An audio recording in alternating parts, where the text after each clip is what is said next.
здорово. Как получится, ты сразу снимок ставишь, и потом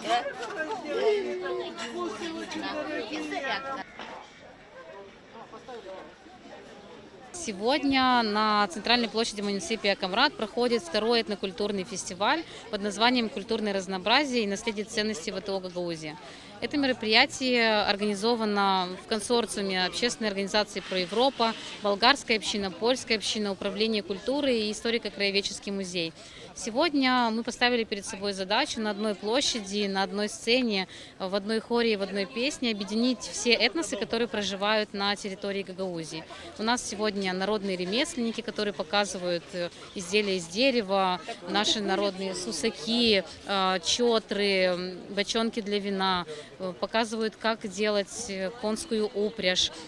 Представлены дома творчества, которые выставляют изделия, сделанные своими руками. Все это можно приобрести в качестве сувенира. Я хочу сказать, что наш коллектив «Болгарский извор» сегодня будет выступать с концертной программой на этом этнокультурном фестивале. И кроме того, что мы участвуем, я являюсь еще и организатором, потому что это была моя идея еще в прошлом году. Вот идея уже второй год воплотилась в реальность.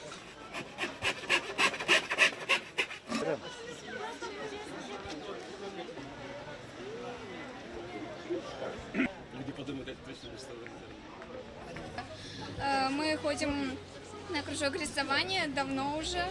Мальчики занимаются вырезанием, их работы представлены здесь, а девочки рисуют картины. Это очень интересно, занимает много времени, но нужно вдохновение для того, чтобы сделать что-то красивое, необычное и оригинальное.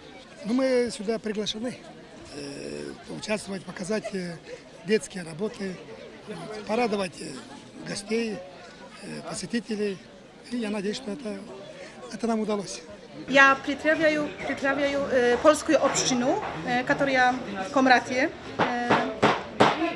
No i ja chciała nauczyć polskiego języka dzieci. Ja żyję здесь 1 год. Я немножко научила русского языка, ale no nie хорошо. I dla dzieci ja przygotowała piosenkę, my pieli. I to, że takie puzzle, żeby pokazać polski gerb. Я хожу 3 месяца начала. И много уже знаю слов. Конечно, это очень интересно. У нас есть прекрасный учитель Фаня Агнешка. С удовольствием ходим.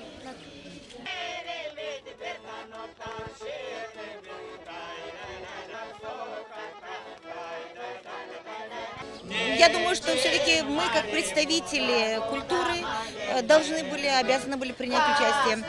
Фольклорный коллектив исполняет свои народные песни, а музей от своего имени привез выставку, которая тоже, в принципе, касается этой темы, потому что музей тоже представляет культуру гагаузов.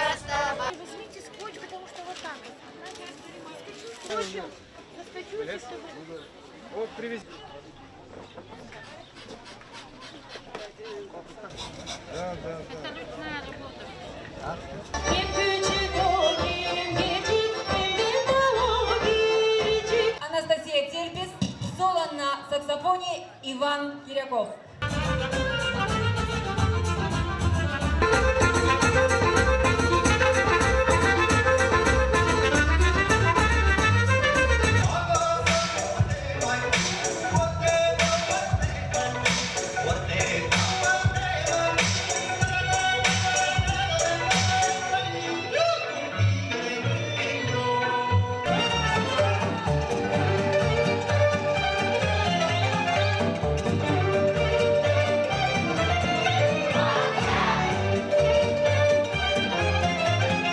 Народные мастера Гагаузии.